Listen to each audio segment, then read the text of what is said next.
Hello, hopefully you enjoy this upcoming performance from National eTheatr.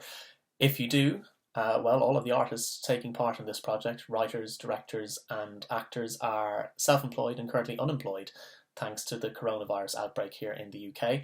And so, if you want to support them, you can do so by visiting the links, which will be in the description below the video, and you can donate as little or as much as you want to and feel able to. That money will all be distributed evenly among all the artists taking part. If you can't do that, at the very least, we'd love you to be able to share the videos on your social media accounts, on Facebook, on Twitter, with a friend who might be missing their weekly trip to the theatre. Anyone you think might enjoy it, that is also a massive help. You can follow the project and be alerted to any upcoming videos by following the channel, which you can do so up above, or you can follow us on Twitter on @National eTheatr. Thank you for watching, and sit back now and enjoy the show.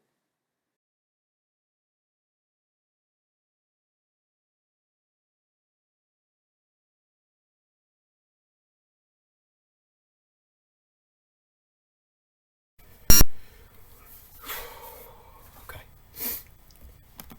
Okay. One step at a time. Step in time, step in time, step in time, kick your knees up. They love that movie. Never need a reason, never need a rhyme.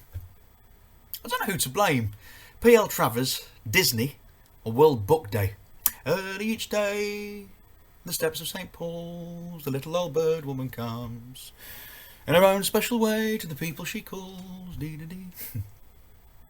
Except we're not going to the steps of St. Paul's, we're going to Stamford Bloody Bridge. One step at a time. It's their mum's favourite film. Don't ask me why. She was born in 1988 and it came out in 1964. I mean, I've seen it, everyone's seen it. I think it might have been re-released in the 90s. The Jungle Book was. Anyway, their mum, my partner, we're not married. That's another can of worms. Waste of money. She took a real shine to it. We've got this framed original poster from the 60s. It's signed by Dick and Julie. Kick your knees up.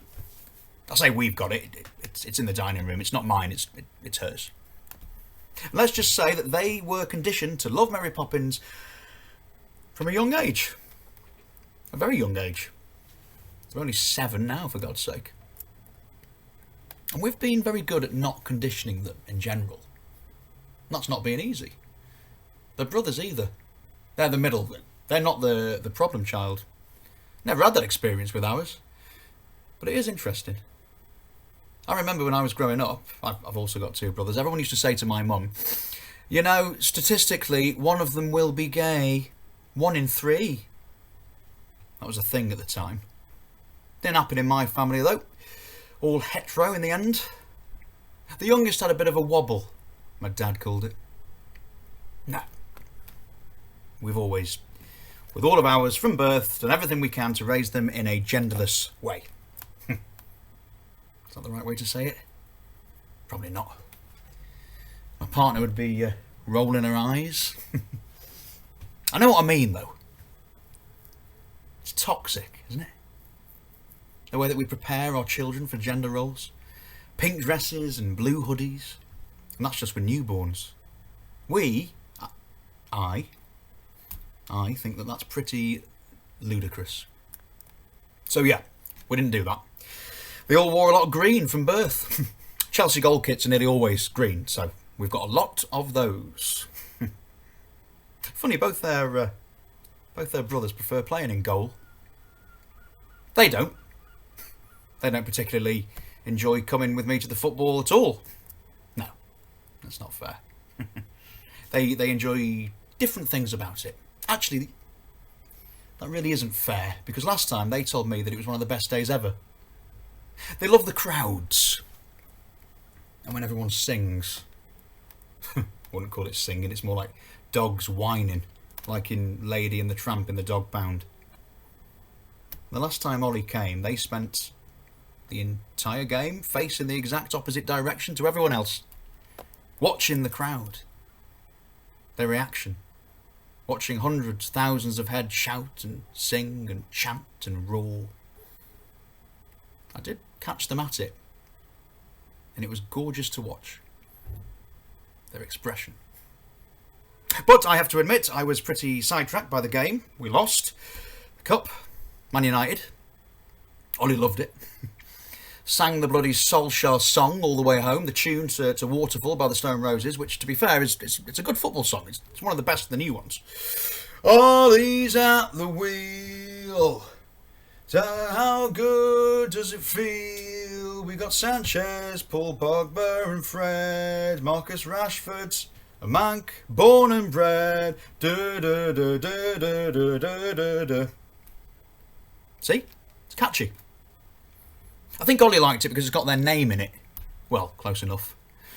Anyway, they haven't been since that game, and that was, when, October, November, latest? A lot's changed since then. Maybe it hasn't. But for me, it feels like it has. Some big steps. Changing their name, which is big for them. But it isn't so obvious to most. It's just no longer Oliver. Ever. It's always Ollie. Odd, I think, because I see Ollie as a boy's name.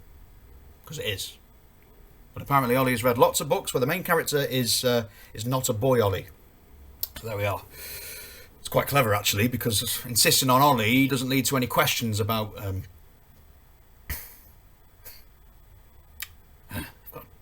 got to stop that. When that happens, when it inevitably starts to happen, questioning, I've got to start hitting that head on. Also, Ollie's hair is super long now. And listen, I know lots of boys have long hair, top knots, but Ollie's hair, well, I think it makes you think. Why am I trying to talk around it? It's my problem. I think it looks classically like girls' hair. Straight, brushed down the back. Getting there. It does look like girls' hair. And there's absolutely nothing wrong with that. As I said, we've always dressed them gender neutral, but still. Got to be honest about this. The other day, I did think for 1 minute that one of their brothers had brought a girlfriend home from the back. That'd be a first. A big first for me. That's my big step. Getting over myself. Because I admitted to my partner. You've got to be honest, haven't you? With each other. And she looked like she either wanted to hit me or piss herself laughing. She sat me down like I was 7. Ollie wants to be they, them. They talked about it at school. They were doing pronouns. Ollie came home and said that they didn't know what to do because they didn't feel he, him, but also weren't she, her. So I told them, darling, you can be they, them. Other people do that. Other people in year 3. Go and talk to Ollie. So the 3 of them were sitting on the carpet, chewing on fruit rolls, playing 3-way FIFA. Ollie, Mum says you want to use they, them. Yeah. Good. That's what you want to do. Yeah. And you two, you understand why and what that means? Yes, Dad, go away. Good. Well, that's what we'll do then. That's what we'll all do. Dad! 1 in 3. Anyway, it's Ollie's turn. Next. The cup again. Leicester. You know what? It is World Book Day's fault. It's for adults more than it is for kids. Yeah, kids like dressing up, but these days with Instagram and all that. Did you see that that kid who went to school dressed as Jeremy Clarkson holding his autobiography? Very clever, but are you honestly telling me that kid has really read that rag? If he has, he's got problems. I mean, Clarkson may be Chels, but he's also a bellend. What's more likely? A 7-year-old reading that or a parent thinking about going viral? There's a lot of parents putting pressure on their kids to choose a specific book and costume for World Book Day. Not us. Nope. Genuinely, what happened? With Ollie winning the school prize, we weren't even allowed to see what they were designing. It was top secret. Zip. Obviously, my partner was over the moon when Ollie decided to go as Mary Poppins because she's such a fan. And well, after my initial reservations, I was just blown away by their attention to detail. First off, Ollie had made a carpet bag like Mary's. Is that what it's called? You know, the huge magic bag full of stuff. Out of odds and sods they'd found in their mum's fabric cupboard, Ollie had fashioned a way of sticking a parrot's head to an old umbrella off our neighbour, who's in her 90s. A soft toy parrot, mind, obviously. Not a real one. And then they borrowed a hat off Ivy as well, and a long school skirt and tights from their friend at school, and a jacket from Ivy with a natty little brooch, and a pair of low heels. And they looked incredible. Deserve that prize. And I'm not even being biased. But the thing is, Ollie hasn't really taken the costume off for a fortnight. And they're planning to wear it to the bridge. Which is fine. Which is terrifying. Because football is pretty rough sometimes. There's a lot of hate and bile and, well, racism, homophobia, violence. When I say a lot, I mean more than you would ever expect to see literally anywhere else. And then the Stamford Bridge. You must have seen those guys hurtling racist abuse at Raheem Sterling when he was less than 2 feet from him, knowing full well that they're in the front row of the seating and therefore they have absolutely zero chance of being anonymous. But they just don't fucking care. They sit quite near us. Same stand. We're about 8 rows back, the Matthew Harding stand. I'm sure there's fans who sit around us who will say that they've never heard anything unsavoury. Well, that tells you more about them than it does about the Matthew Harding stand. Anyway, that's where our season tickets are, and I'm going with Mary Poppins. Listen, I shouldn't... I know I shouldn't, but I've been thinking about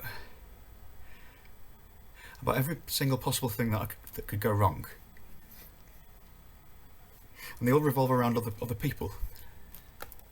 Men. They all revolve around full-grown men saying something insulting or hurtful to a child. A child in their own stand. And that makes me sad and angry, and that I could do something arrestable. So I'm going to have to really keep myself in check. Here's some of the things that I've imagined. Ollie being wolf whistled at when we got off the tube from Victoria. Ollie being sniggered at as we change onto the district line at Sloane Square, onto what will be at that point a train jam-packed full with Chelsea fans, fellow Chelsea fans. Ollie being full on laughed at as we get off at West Brompton and join the throng on foot for the half-mile walk to the stadium. Ollie tripping on their heels as we queue to get into said stadium, and some little prick starting a chant of she fell over, and an older bloke, probably that young kid's dad, joining in, condoning, essentially rewarding his son for his pitch-perfect comedy timing. Ollie doing their newfound routine of turning to face the fans rather than watch the game, only to have some full-grown adult shout, "Turn around and watch the fucking game, you little puff," in that classic aggression dressed as joking as style, and other men laughing, and other men pretending like they didn't hear, and other men pretending like it was an annoying distraction from them from the game, and women, some women go, way more than before Ollie was born, for example. And if any of these things happen, in even the mildest form, I'm going to have to do something. I'm going to have to say something. Say something to Ollie, say something to these men. What am I going to fucking say to these men? I'm not sleeping properly, and I'm worrying about it, and it's keeping me up.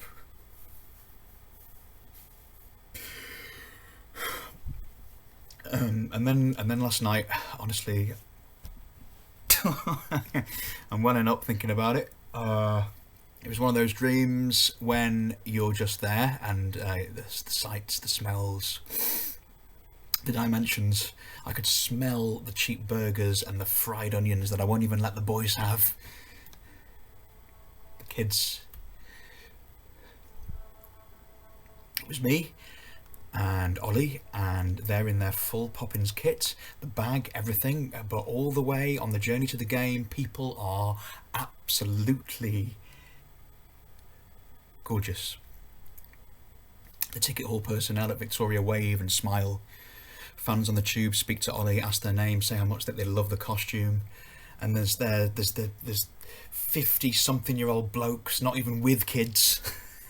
They ask if I mind to get a photo. I don't mind. Ollie loves it. We walk from Brompton hand in hand, and not one of the three of them will do that with me anymore, especially on the way to the bridge, and with good fucking reason. But today, we're skipping. Not practically skipping, but we're actually skipping. And when we get to the Broadway, some Chelsea pensioners are there, and Ollie bounds right up to them and shakes their hands and shows off their parrot umbrella, and the old geezers can't get enough of them, doing voices for the parrots, kicking their knees up, step in time, and then we're in the stadium, we're in the stand, both of us tucking into our favourite curly-whirly bites and hot chocolates. We're having the best time. There's a lull in the game, and Ollie faces the crowd and starts to sing. Early each day to the steps of St. Paul's, the little old bird woman comes in her own special way to the people she calls. It's Feed the Birds. And as they get to the chorus, everyone joins in. I mean, everyone. Every face, every voice in the Matthew Harding stand is transfixed on Ollie in this moment of pure love. No bile, no anger, no hate. And as the rest of the stadium starts to notice, Ollie wants to be put on my shoulders, so I lift them. And the gymnastic little bugger manages, with the help of some blokes around us, to get to fully standing. The heels are just off my shoulders, so it's not painful. It's far from painful. It's the furthest from painful. And as the big screen catches up with Ollie, the whole stadium sees what's happening, and everyone, 40,000 people, are singing Feed the Birds. Tuppence. Doing actual harmonies and soaring, glorious choral voices. Tuppence. I woke up, and there were tears streaming down my face. I've never had that. I've never ever had that.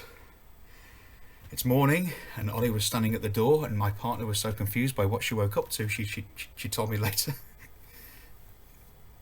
I was crying, Ollie was crying. She thought someone had died. I asked Ollie what was wrong. They could barely get it out.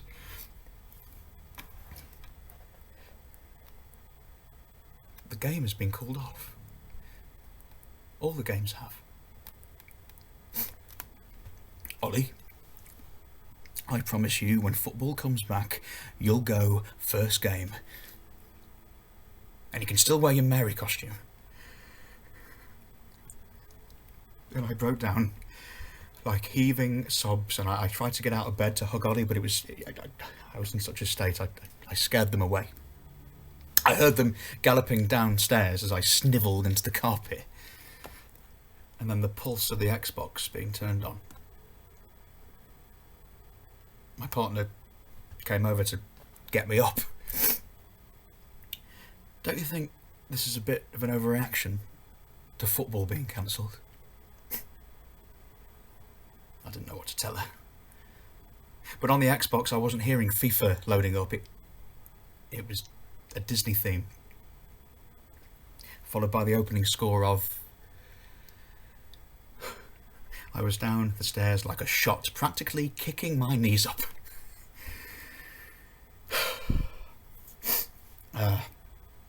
So yeah, I'm sorry for the ramble. And listen, I hope you don't. I hope you don't think that I went too far about the Matthew Harding stuff. I've been a fan for 25 years. I've had a season ticket for 10 years. I don't think we should ever cover it up, should we? And if you wanted to talk about that, I'd be well up for sitting down. No. One step at a time. This is about Ollie.